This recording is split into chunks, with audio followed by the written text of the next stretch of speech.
Here's an interview from one of our past shows on Rock and Metal Revival. If you're interested in hearing full shows, go to our Facebook page and check out our list of affiliates for times and places where you can hear Rock and Metal Revival. Right there is the title track to one of my all-time favorite albums, Slave to the Grind from Skid Row. And Jerry, it's hard to believe it's turning 30. No, that makes me feel old. I don't like that. And with us today is the voice of that classic, Sebastian-Bach. Welcome back to Rock and Metal Revival, Sebastian. Right on, the Dirty 30, Slave to the Grind. Here it is. Seriously, that album has so lasted the test of time. I mean, I don't know how many copies of that album I've went through, and it's hard to believe that 30 years since the release of that album. What do you remember most about putting that album together? I mean, you had to know that was special from the start. Well, I mean, I knew that we would have a great shot coming off our first album.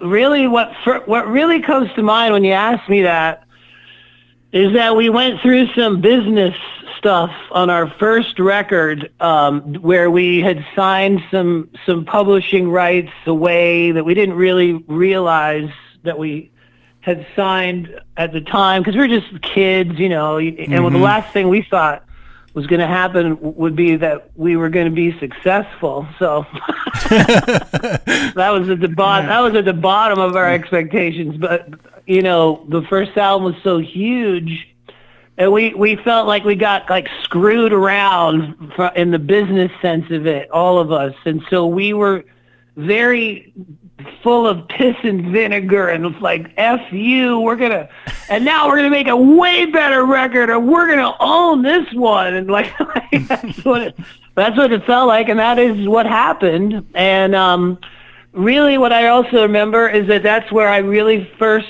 as a musician, I really started writing a lot more songs than I had before then. And I brought, you know, three or four of those songs to the record, including the title track, Slave to the Grind, that you just played, which I wrote the music for walking around my house in Jersey. I was trying to come up with a heavy riff that would open the show really well. And we opened the show with that song for decades. And guess what? I'll be opening the show with it coming up very soon. Nice. So, so do you ever regret writing such hard vocal parts? Because, dude, some of that stuff isn't easy. I know that. And trying to reproduce it 30 years later is not easy either. I know that. Well, that's accurate to say. All I can tell you is that I've been singing so much in the last 4 or 5 months. I can't tell you exactly what I was doing yet, but I will be able to. Ooh, but nice. But my voice is the same it's always been. And I gotta say just a couple things answering your question. A couple things come to mind. Is that for a guy like me, or a guy like Bono, or a guy like Geddy Lee or somebody like that, like, making a record is not the same as doing a show. It's not the same thing. It's a different thing. It's making a record is you standing in an air-conditioned room with water next to you and coffee, and you got the lights perfect, and you're standing as still as you can, and you get to sing it as many times as you want until it's perfect. Yeah, that's true. Nothing could be more different than a show. Like, unless you're using tapes. But I'm proud to tell your audience that we will not be using any tapes anytime soon. So it's a real rock show. But you know, like, doing a show is more like communicating the spirit of the song and the music to the audience, and everybody gets into it. And I'm not just going to stand there and try to be perfect. I'm going to run all over the place, and like, I'm going to put on a show. So that's how I. And there's you know, like, as singers get older, I don't like changing the key of the song, because to me that makes it sound like a different tune, and I'm not interested in that. If I'm going to change a little vocal part in the same key, to me that's a cooler way of doing it, instead of making it into the key of Korn. I mean, that works great for Korn, Yeah, exactly. Instead of tuning it down. Yeah, a lot of guys are do that these days. They tune down a whole step or even a step and a half just to make the vocal parts easier. I can understand that, but yeah, for you not to do that, that takes some cojones. And you're one of my favorite singers, so that's pretty bad. Pretty awesome. Well, I have to sing every day properly and do it for many weeks in order to get my voice to the top of its abilities. Mm-hmm. And that's what I've been doing. That's cool. So I just played, and I had no problems doing, all those tunes, and awesome. I got no problems. Knock on wood. I don't have any. I got more problems seeing the set list with my eyes. Dude, I'm being 100% serious. Like, I can't see the set list. Yeah. And I got to bend over, and a couple times I've gone on stage without realizing it, having my reading glasses on my shirt. Nice. Like, that's getting old right there. Now, I'm like, why didn't you tell me I have my glasses on my shirt, dude? Like, Sebastian, I remember seeing you on tour with Pantera at Alpine Valley, and thinking to myself that you guys had taken it to another level that night as a live band goes. I mean, because you were firing on all cylinders. That had to be, I mean, those big crowds reacting to Slave to the Grind had to be ultimately satisfying. well, I gotta remark that you gotta mention that we headlined. Yeah. They opened. Yes, and they did.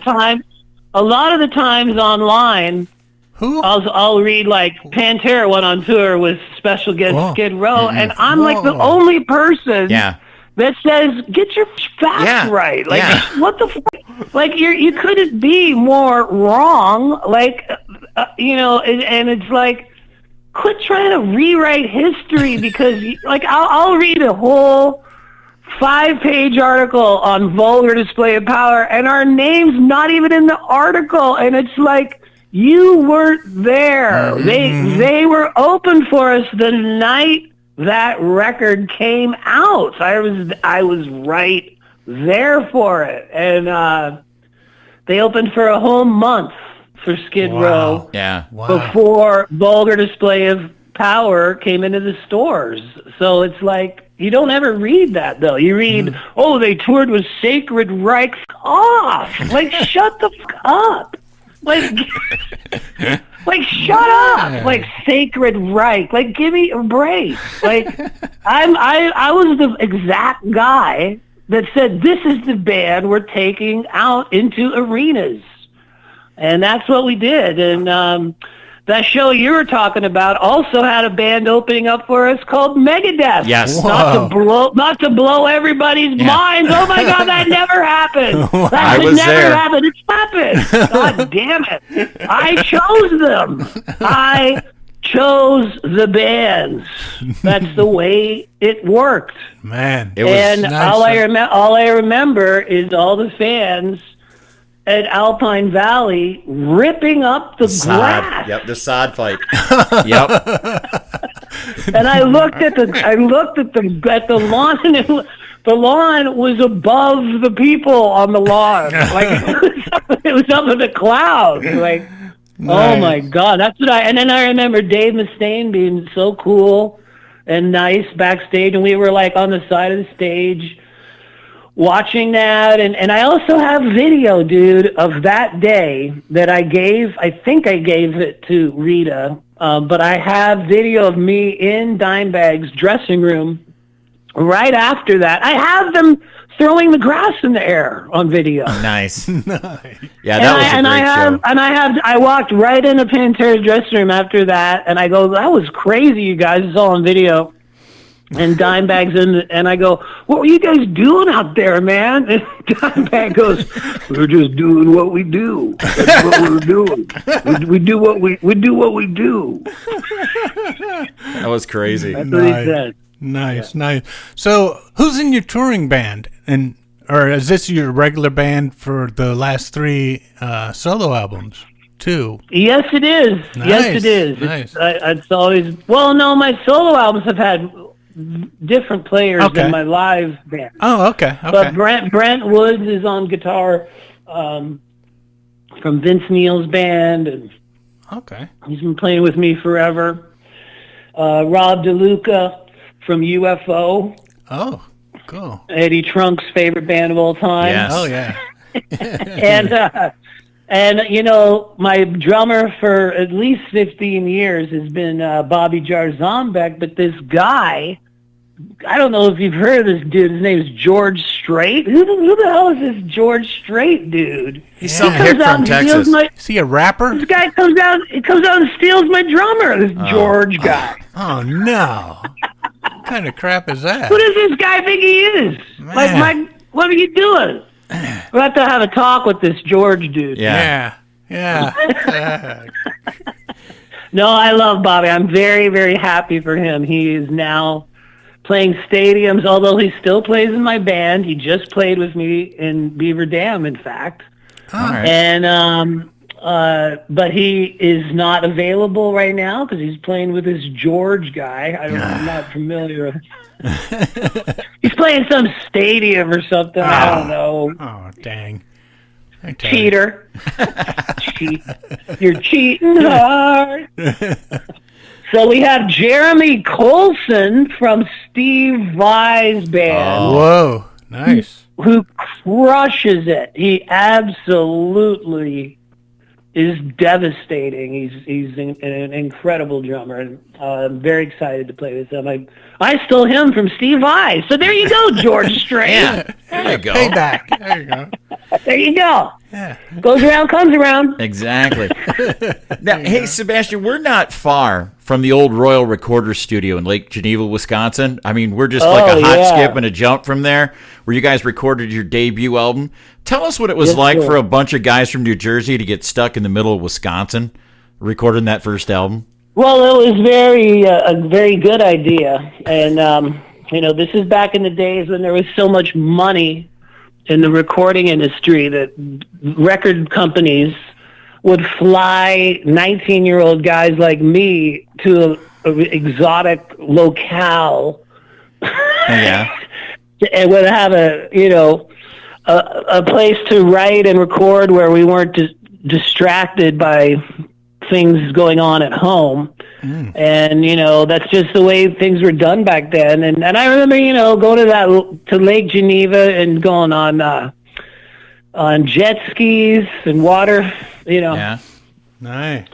Wave runners on a day off with Michael Wagner. And then I also remember going to shows at Alpine Valley, a bunch of shows while we were recording the record, including Judas Priest on the Ram It Down tour. When I went to see Judas Priest with Richie Sambora of Bon Jovi, and he was in town, and we all went to see the Priest.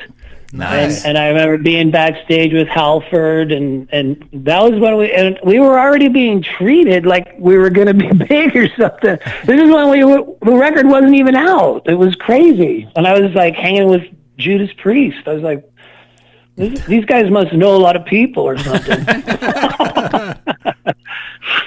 That's very cool. Now, I see you guys are going to be doing the Kiss Cruise this year. Is that right? That's right. Yep. Have you had a chance to do any of them before, or is this going to be your first chance? Not Kiss. I've done other cruises, but I'm such a Kiss fanatic. Oh yeah, so are we. We're big Kiss fans too. Yeah, so I'm beyond honored to be on the last ever final Kiss cruise. They say, anyways. Yeah. But I'm very. I mean, I love Kiss. Yeah. The Kiss Cruise will probably look a lot like my house looks. Yeah. So I'll feel right at home. Nice.